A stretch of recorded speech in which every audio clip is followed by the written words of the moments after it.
Hi guys, I'm Adam Wilborn from WhatCulture. And I'm Andy Murray from WhatCulture. And coming up today, we're going to tell you all about the truth behind Zelina Vega's WWE release. And on top of that, I've got the real reason that AEW are doing Moxley versus Omega on TV and not PPV. Plus, Sasha Banks has revealed her dream WWE opponent and an update on Riho's status in AEW. This is the news. All right, let's kick things off by talking about Zelina Vega. You've probably heard this story already. The core bones of it. We've got some new details here. Zelina Vega released by WWE over the weekend. There was that tweet, "I support unionization," came out just before the announcement, but it was clarified that she would have known of the release before tweeting that. Just the timing of it was a little bit off. There's some new details here courtesy of Dave Meltzer on Wrestling Observer Radio, talking about how talent within WWE following the third-party ban were given a specific time frame to get rid of their accounts or hand them over to the promotion. Zelina Vega didn't do this. She opened an OnlyFans as well for her cosplays, and this may apparently have been the final straw. So what happened was Vega was given a choice. You can either stay here in WWE and not do streaming, not do Twitch, not do OnlyFans, or you can leave, and then obviously you'll have the freedom to do that. Zelina made her choice, so WWE let her go. Meltzer went on basically saying, and this is kind of crazy, right? The Vega and some other women within WWE, some other female competitors in WWE, were actually making more money from these platforms than they were from their WWE contracts. Like I've said, the unionization tweet came after she learned the news, but it wasn't the first time she has voiced her support for stuff like this. She replied to Paige a few weeks ago as well. So that whole deal, the whole I support unionization thing, may have played into her departure as well. Dave goes on, he's got lots of details here, talking about how the old way for WWE wrestlers making money was revolved around the pay-per-view business and the house show business. Depending on attendance, depending on buys, you get a bigger payday on top of your downside, all that kind of stuff. However, at the moment, neither of those businesses are really in play. People generally don't buy pay-per-views anymore. It's a tiny portion of WWE's revenue, and house shows obviously aren't happening. No ticket sales at the moment due to the ongoing global bastard. There's all kinds of stuff to unpack today, which I believe, if we had 40 minutes, we could probably do that. But the long and short of it is, it's the independent contractor thing coming up again. WWE in particular. Now, every major wrestling promotion classifies in America their wrestlers as independent contractors rather than employees. And there's a lot of issues with that across the board. But the problem with WWE is that they classify these people as independent contractors and then demand things like exclusivity and other things that would, you'd hold an employee to. So they want to have their cake and eat it, to use the old cliche. And on top of this, of course, is the point we always go back to, WWE denying revenue to these wrestlers who are grossly underpaid in the first place. What are the numbers for that? Well, professional sports leagues, NBA, NFL, MLB, name a pro sports league. On average, those leagues dedicate around about 50% of their cash incoming, their revenues, to salaries. WWE, 8%. So there's a clear issue there. The unionization argument is wide open once more. All the best to Zelina Vega. I don't think she'll be short of people who want to sign her because she's really good. But this whole deal sucks.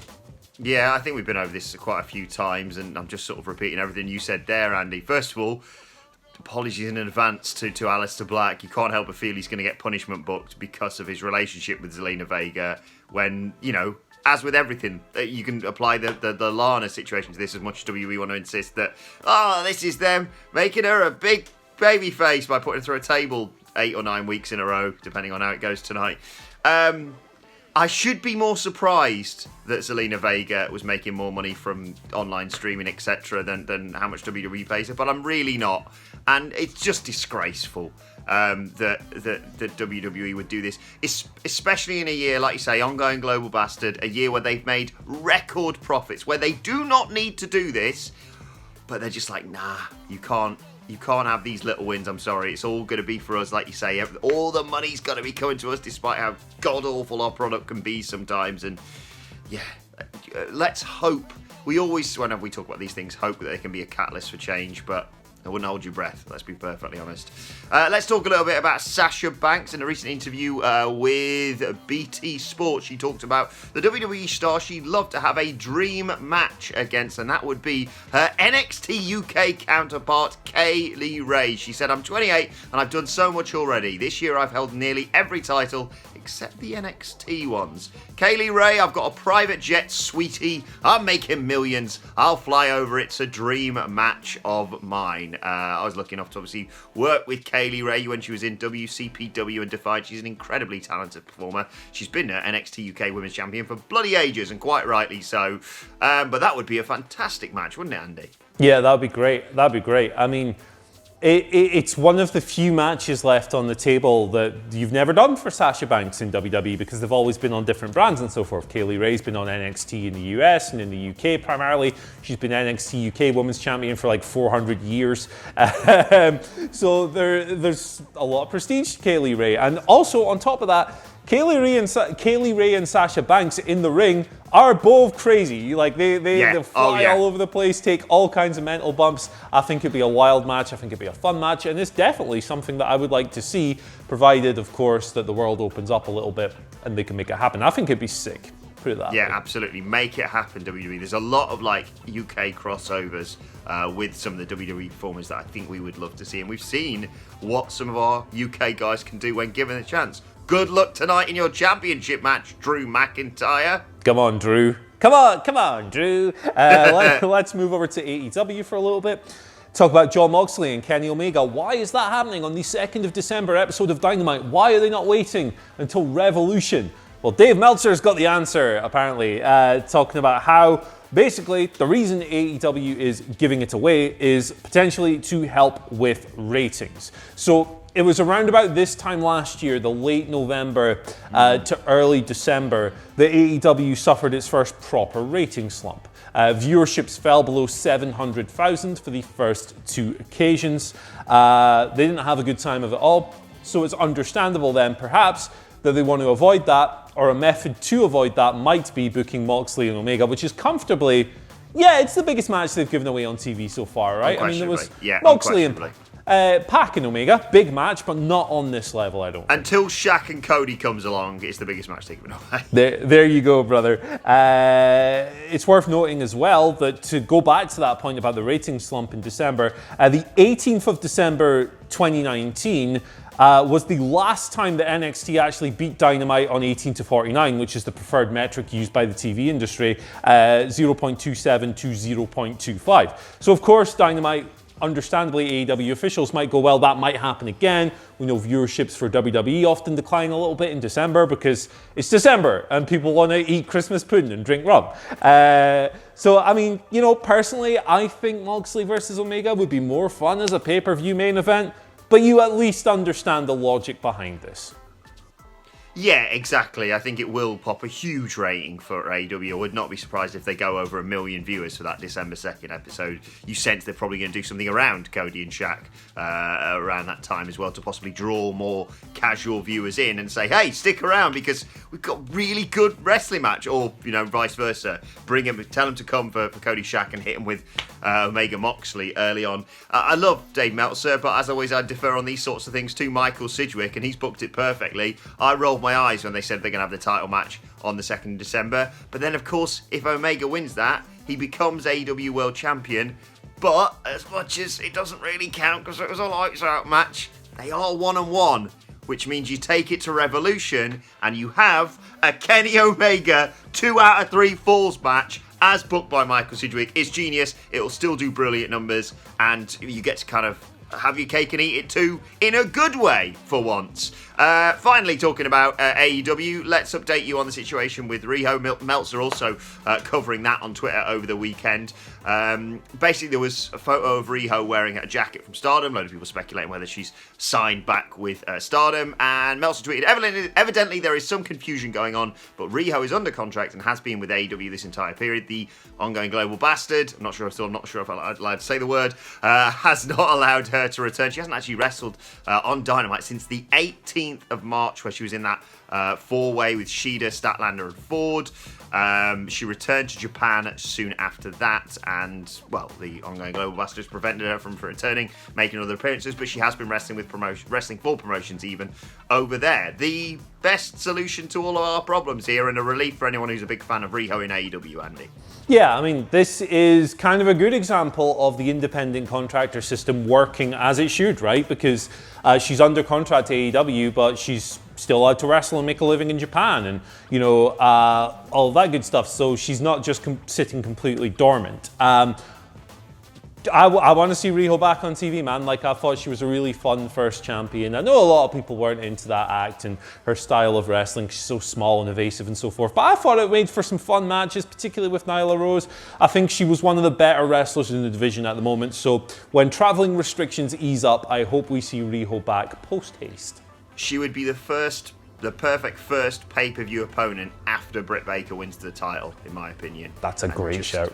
I can't wait to see that. Right, let's move on to your Twitter questions. At WhatCulture WWE, of course, we want to get in touch with us. First question today comes from Dave Chappell, who says, if WWE is so determined to have a pay-per-view based on brand warfare, why not bring back bragging rights and not have it so close to the draft when none of the show's new draftees give a damn about brand supremacy?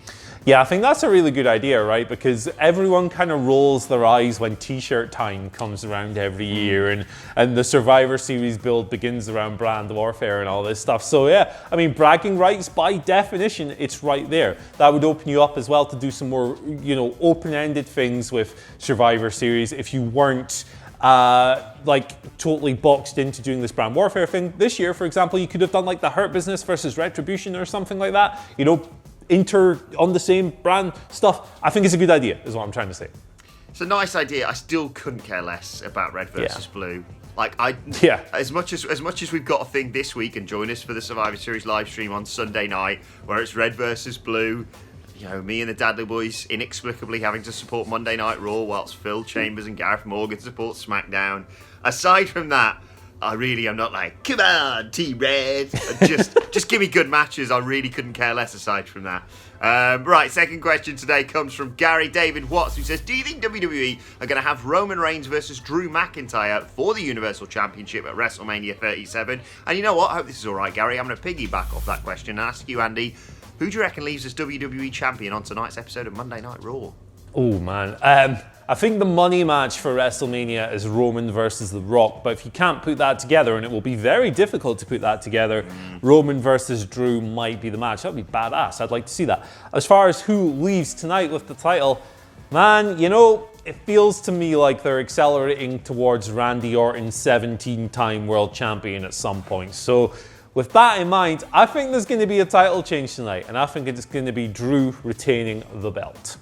I love the fact that you and I have come at this from completely different angles, but both ways we're thinking, oh, please don't let Randy leave as champion. I think we're going to have probably quite a decent match tonight, very hard-hitting, which allows The Miz to cash in, because we all want to see The Miz get his ass handed to him by Roman Reigns on Sunday, and it's very WWE to do all that teasing like they did on SmackDown of, Roman versus Drew, and then, surprise, bitches! It's The Miz. There you go. Either way, please God, don't let it be Randy Orton having a boring match with Roman Reigns on Sunday. Final question today comes from Mark Gallagher, who says, what is your biggest gripe from one of your favourite wrestlers? Mark says, I love Samoa Joe on commentary, but I can't stand his give us a kiss whenever McIntyre hits a headbutt. Fair play. Mine would probably be Kazuchika Okada, right? Love Kazuchika Okada. I think he's genuinely one of the best wrestlers of all time. But when the man is in a main event spotlight, that damn thing is going at least like 30, 35 minutes. I feel like the dude could do with switching it up every now and then. If you're the IWGP Heavyweight Champion and you're Kazuchika Okada and you're defending on like Power Struggle or something, why not just go 15 minutes every now and then? Why always go for the slow building epic? Why not just have a sprint, a banger at some point, man? Love the big matches, don't get me wrong. We just like some variety every now and then. Yeah, keep the fans on their toes. I really like that suggestion. I would say Peyton Royce in our new tag team, but she just openly said that's not a thing, which is good. So you know what? I'm going to keep it very simple. Drew, I know you sort of have half done it occasionally, but tonight in your championship match, bring back the Claymore Countdown. 3, 2, 1. Not only does it remind me of John Anderson from Gladiators, but it's bloody banter, and we miss big banter, Drew, don't we, Andy? Yes, we do. Right, let's move on to today's ad finally. And Andy and I are already laughing because we know where this is going.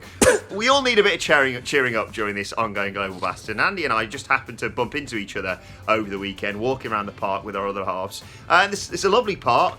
There's stuff for kids, and there's even a little bit with loads of animals in. There's like peacocks and guinea pigs and parrots. And here's what happened when Andy Murray pissed off one of the parrots. Hello. If they won't talk, I'll get one of the guinea pigs.